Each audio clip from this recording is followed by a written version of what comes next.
Assalamualaikum warahmatullahi wabarakatuh. Kembali lagi di episode kali ini dengan saya Lili Maksipa dari Universitas Islam Darussalam Ciamis.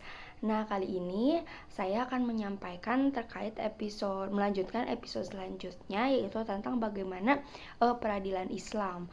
Nah, kemarin kan udah dijelasin bagaimana peradilan Islam pas masa Rasulullah SAW, lalu pada masa Khalifah, lalu setelah itu para sahabat. Nah, kali ini karena memang kita itu berada di Indonesia, maka saya akan menjelaskan tentang bagaimana sejarah peradilan agama di Indonesia. Nah, pada waktu itu sebetulnya karena memang Islam sudah ada di Indonesia sejak pada zaman kerajaan, maka peradilan agama di Indonesia juga sudah ada sejak zaman kerajaan-kerajaan Islam. Nah, pada saat itu peradilan agama itu jadi memiliki wewenang yang tidak hanya satu seperti sekarang, namun perkara pidana juga dan perdata umum juga masuk ke wilayah peradilan agama. Nah, pada saat itu setelah kerajaan-kerajaan muncullah kita dijajah oleh kolonial. Nah, baru pada saat itu sistem peradilan di Indonesia mulai tersusun rapi sedikit demi sedikit. Saat sebelum zaman kolonial, peradilan agama nama maupun strukturnya di tiap wilayah itu beda. Nah, pada saat masa kolonial itu struktur dan nama pengadilan agama mulai dijadikan satu nama. Vandenberg, seorang pejabat tinggi dari kolonial Belanda, itu menganut teori receptio in complexio, di mana receptio in complexio ini menganut bahwa peradilan agama itu dikhususkan untuk orang-orang Islam, full Islam. Jadi karena memang Indonesia itu merupakan negara yang pada dasarnya menganut hukum Islam, jadi dianutlah peradilan dengan sistem hukum Islam. Namun teori ini ditolak oleh teori receptio, di mana teori receptio ini menolak bahwa ternyata Indonesia itu pada dasarnya adalah hukum adat, bukan hukum Islam.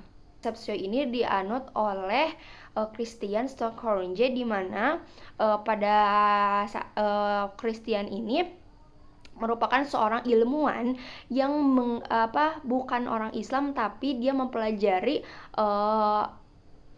agama-agama Islam, ajaran-ajaran agama Islam untuk mengelabui dan menjajah Indonesia.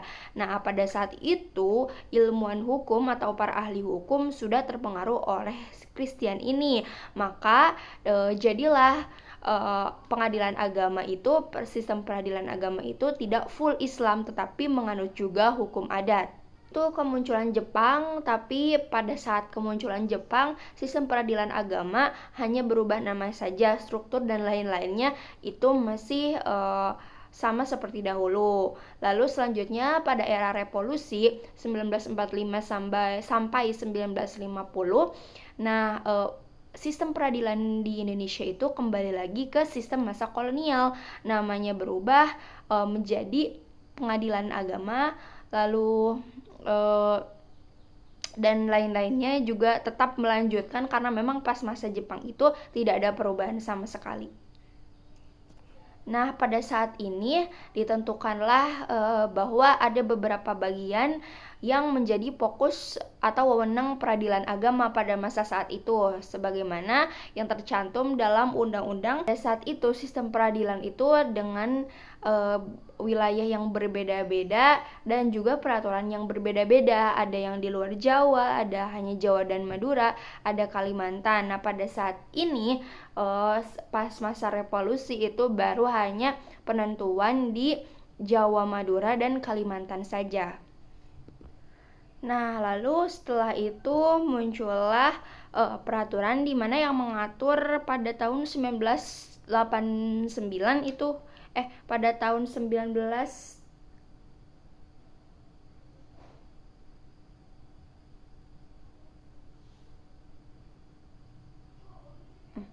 19 pada saat itu muncullah peraturan baru pada tahun 1957, di mana adanya peraturan peradilan agama di luar Jawa dan Madura. Yang pertama kan itu peraturannya dari 1882 di Statblad itu mengatur hanya Jawa dan Madura. Lalu pada 1937 itu mengatur Kalimantan saja, dan diperbaharui lagi dengan Undang-Undang Nomor 45 Nomor 7 Tahun 1937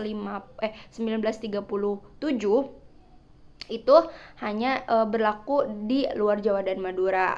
Namun pada saat setelah itu, karena peradilan agama kebingungan dengan wewenangnya karena belum bisa memutuskan, harus tetap ke peradilan lain, harus mengikuti peradilan lain, maka diajukanlah RUU kepada DPR dan disahkan. Jadi pada tahun 1989 itu muncullah kewenangan undang-undang yang mengatur tentang kewenangan peradilan agama, di mana peradilan agama mengatur memeriksa dan memutuskan memenangannya sendiri di peradilannya sendiri.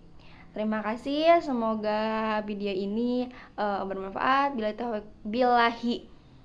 Terima kasih, semoga video ini bermanfaat. Billahi taufik wal hidayah. Wassalamualaikum warahmatullahi wabarakatuh.